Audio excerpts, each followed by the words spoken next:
Morning. So Elon Musk bought, I think 9.2% share of Twitter last night, which is interesting. Obviously, it's not like a controlling interest in the company, but he's now the largest single shareholder, I guess.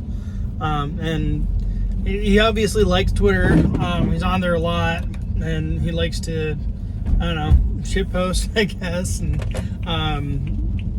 rile people up. And also he has been making noises about making some moves around Twitter, like somewhat recently. So I guess it's not a huge surprise that he bought a bunch of their stock, and apparently the stock's doing pretty well because people seem to think that everything Elon Musk touches turns to gold.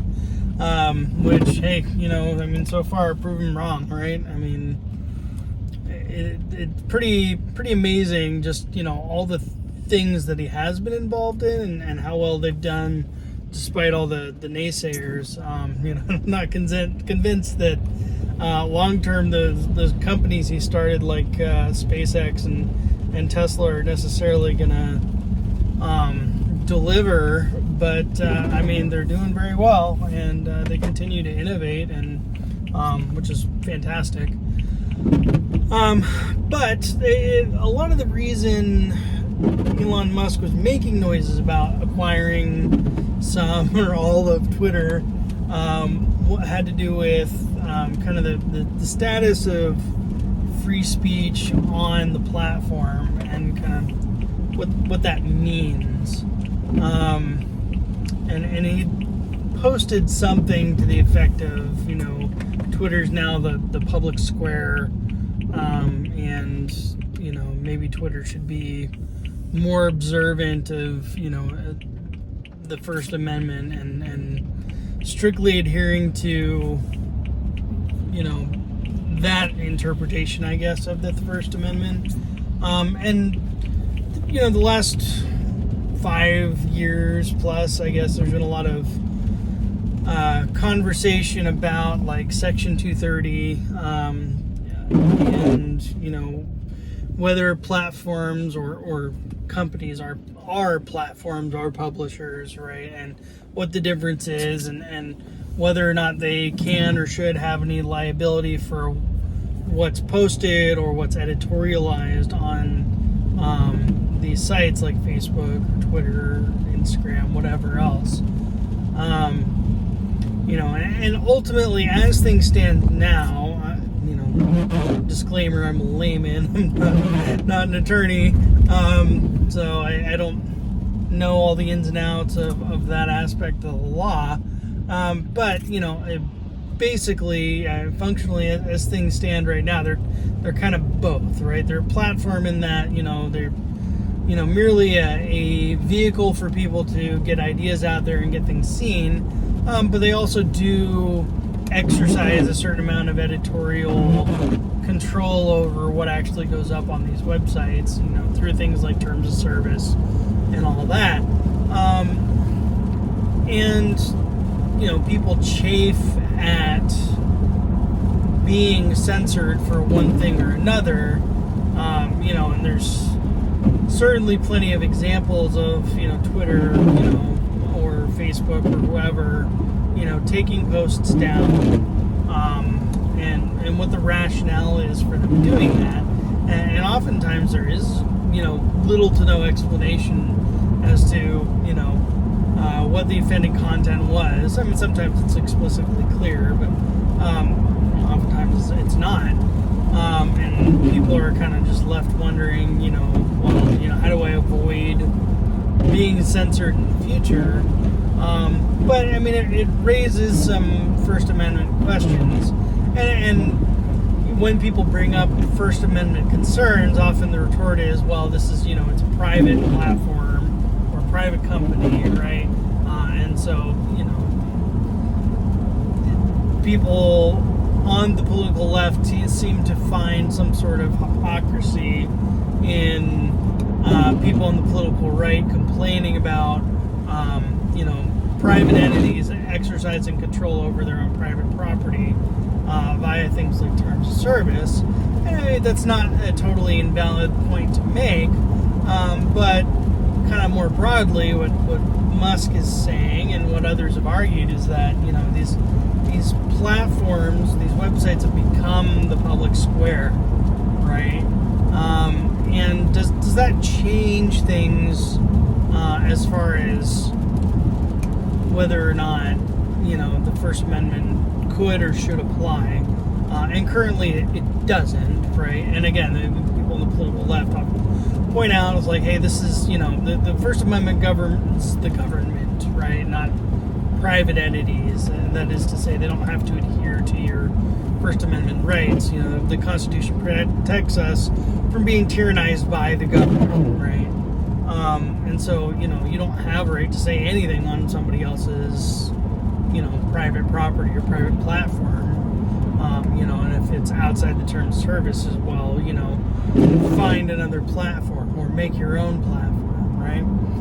And that's kind of where you run into this question about, you know, public square. And then somebody had made the analogy to me at one point. It's like, well, you know, imagine you're in a comedy club, you know, and the comics up front, and they're making, you know, really, you know, edgy jokes about sensitive topics, and the person who owns the club says like, hey, this is not the kind of vibe or feel we want in our club. I'm gonna have to ask you to leave, and, you know, you can either go find another club or, you know, start your own, right? You know, and in the context of that analogy, sure, that makes sense, right? But what happens when you have massive, you know, multinational conglomerates who control all media, and you are in a position where if you do not adhere to whatever the popular opinions are among those, you know, corporate overlords, that you are not permitted to speak, or worse, right? So, you know, if you get banned from Twitter, and this has happened to people, right? Like, you know, Alex Jones is a good example. They say they don't, you know, coordinate these, you know, public unpersonings, but you have all these different entities, social media giants, act at the same time, seemingly in concert, to remove somebody from the public space, even if they hadn't necessarily violated terms of service on that particular platform, right? Or some sort of, you know, vague catch-all TOS gets cited to, you know, remove this person from the platform, and suddenly it's not that you've been kicked out of the comedy club, but all the comedy clubs have gotten together and, you know, forbade you from being able to go perform anymore. But I mean, it's even more than that, right? It because social media is the only game in town, you know. And I mean, unless you have access to, you know, some, you know, cable news network or, you know, other broadcast media that's friendly to your message, like, where else do you go?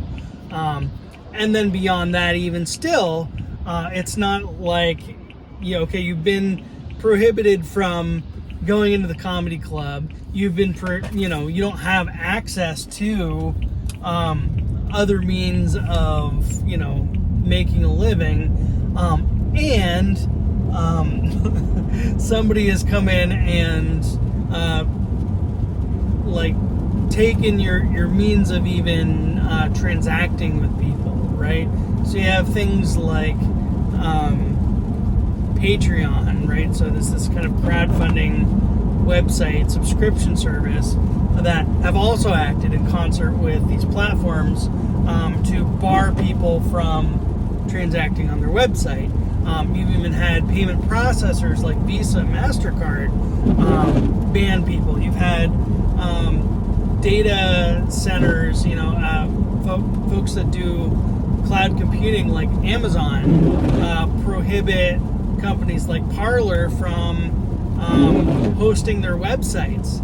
So, if you're Parler, right, and you've been told, well, create your own, and then your payment processor shuts you down, your data hosting services shuts you down, because you do not align with the popular political narrative that is held by, the corporate oligarchs, then where do you go, right? I mean, you've basically been banned from having any avenue of exercising, your human rights of freedom of speech. And I get that, private entities have, a significant amount of control over how their property is used. I mean, but ultimately, the Constitution is there to protect us from a tyrannical government, right? And from the government, preventing us from speaking. But why, right? Why is that enshrined? Why is that human right enshrined in the Constitution, right? Because it's important. Because human civilization, right? Human beings, cultures, societies thrive and flourish when people are at liberty to come and go and transact and say and do as they please, as unmolested by, other entities as possible. And there are certainly constraints on individual liberty, and usually they end at the end of your nose and where somebody else's nose begins. But ultimately, these massive corporations, right, that functionally you interact with more often than your government, quote unquote, are becoming kind of a de facto form of government, right? Or governance anyway, right? They set rules, right? Terms of service is what they're called, but I mean, functionally, they're laws in a digital space, right? And they're by fiat, by decree, by, whoever the board of directors or CEO or whomever else is in charge of these companies, right? And I mean, sure, they're accountable to their customers, and that customers can kind of vote with their feet. But again, if you have nowhere else to go, if you're the only game in town, if you have a monopoly on, public discourse, interaction between individuals, and you get to unilaterally set rules, you're functionally becoming a governing body, right? And ultimately, what's the difference, right? If Alphabet or the parent company of Google and Facebook and Twitter and whoever else all get together and say we're going to select these individuals because we don't like what they have to say and bar them from interacting in public, right? How is that different from a tyrannical government doing the same thing? And is there something inherently immoral about that? I would say so, right?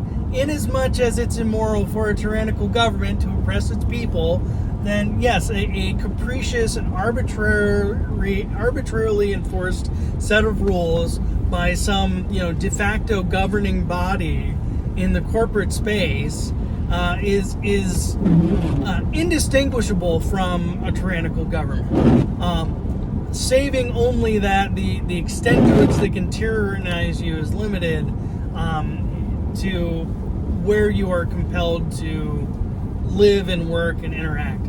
I mean, really, if you don't have a digital presence anymore, can you function in the modern economy, right? Can you do all the things that are necessary for you to subsist? I mean, maybe, right? What does that look like? I mean, Yeah, I defy you to try and pay for everything in cash without the benefit of a payment processor like Visa or MasterCard. I defy you to exist in any kind of corporate space without some sort of digital presence, right? Or it's becoming impossible, right?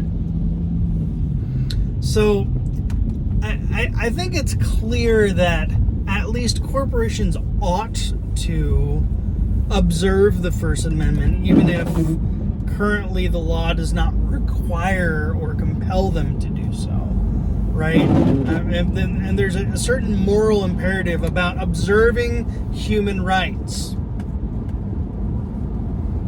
I mean, that should be obvious to say, and I don't understand why people want to argue that, well, they're not required to, therefore tough shit, right?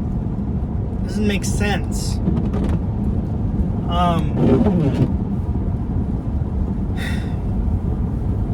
I don't know.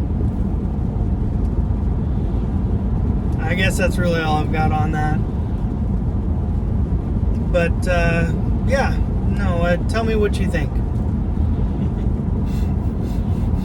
Should we be subject to our corporate overlords with little recourse? I don't know. Inspiring and uplifting as always. It's been fun. See you on the next one.